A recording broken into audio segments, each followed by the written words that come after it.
সকল প্রিয় ভাই বোনদের অনেক অনেক ধন্যবাদ, দোয়া ও ভালোবাসা। আর আজকে জুম্বা মোবারক, শুক্রবার দিন। হ্যাঁ এভরিওয়ান, আসসালামু আলাইকুম। সবাই কেমন আছেন? আপনাদের বোন তো ভালো আছে। আর তো শুক্রবার দিন বুঝে নেই, গ্যাস নাই, তাই শর্টকাটে খাবার খাইতে হইবে। তাই মুরগির মাংস দিয়ে খিচুড়ি বসাই দেবো। আর কিছু, শরীরটা ভালো না, শরীরটা অনেক খারাপ লাগতে আছে, এত ধৈর্য নাই।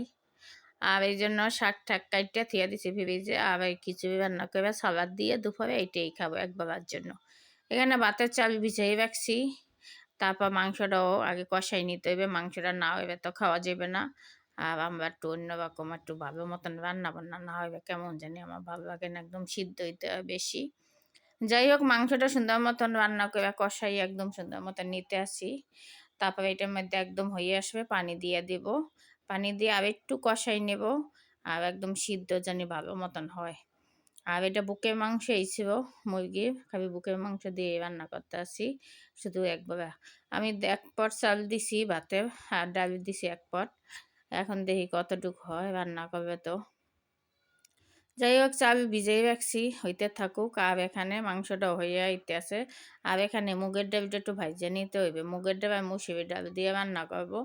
আর এখানে মুগের ডালটা একটু ভাইজে না আসবে, ঘেরান আসবে না। আমরা তো সবাই জানি খিচুড়িতে একটু মুগের ডালটা ভাজতে হবে। যাই হোক, আমি ডালটাও ভাইজে নিতে আসি। আর ডালটা আর চাল ধুয়ে নেব। আর এখানে কিন্তু এই মাংসটাও কষানো হয়ে গেছে, একদম সিদ্ধ হয়ে গেছে। এখন আমি পরিমাণ মতন পানি দিয়ে এইটার মধ্যেই চাল দিয়ে দেবো। এই খিচুড়িটাও কিন্তু অনেক মজা লাগে। কে কে পছন্দ করেন কমেন্ট কিন্তু জানাইবেন। আর এইটার মধ্যে যদি অ্যাঙ্কার ডাল দেওয়া যায় তো আরও বেশি মজা, কিন্তু আমাকে 2 পদের ডাল আছে, দুইটাই দিতে। অ্যাঙ্কার ডালও ছিল, কিন্তু সিদ্ধ করতে আলাদা অনেক ঝামেলা, গ্যাস যেহেতু নাই। যাই হোক, এইভাবে আজকে খিচুড়ি রান্না করে শর্টকাটে খাবো। আর আপনাদের সাথে কিন্তু এইটাই শেয়ার করছি। আর 2 দিন আমার ভিডিও বানাইতে পারি নাই কোনো। আর গ্যাস না থাকবে কিন্তু ভিডিও বানাইতে অনেক কষ্ট, খাবার ঠিক মতন রান্না করতে পারি না। আর মেশিনে তো একটা তরকারি বেশি রান্না করি না, এই জন্য। যাক, এই দেখেন চালটাও ধুয়ে নিচ্ছে। এই চালটা এখন ওই যে পানি দিটা দিয়ে দিছে মাংসের মধ্যে, এখন এইটা দিব। চালটা দিয়ে এটা কিন্তু আস্তা রসুন পেঁয়াজ কুচাইয়ে দিয়ে দেবো। আর কিন্তু স্বাদটা একটু দ্বিগুণ রাখবে। যদি সবজিও ছিল, কিন্তু দেই নাই সবজি, তো কয়দিন আমার খাইতে খাইতে এখন আবার সবজি ভালো লাগে না খাইতে। কিছুই ভালো লাগে না, মুখে যে কি ভালো লাগে তা জানি না। যাই হোক, আজকে এই মাংস দিয়ে, যাক মাংস সমান সমান হয়ে গেছে, চাল আরই একটু মাংস বেশি হইবেই ভালো লাগে।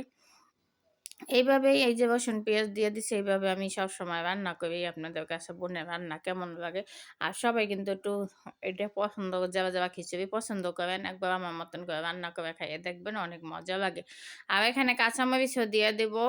আর আপনারা কাঁচামরিচও নামানোর আগে যদি সরিষার তেল দিতে পারেন, ধনিয়া পাতা দিতে পারেন। আজকে আমার ঘরে ধনিয়া পাতাও ছিল না, যাইও না বাজারে, আনিও না। ধনিয়া পাতা, কাঁচামরিচ এইগুলো সব দিতে হইবে।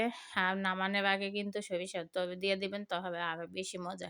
আর যারা আচারের তেল পছন্দ করেন, ওইটাও দিয়ে দিতে পারেন, হবে কিন্তু আর এই দেখেন কত সুন্দর খিচুড়িটা হইতে আছে।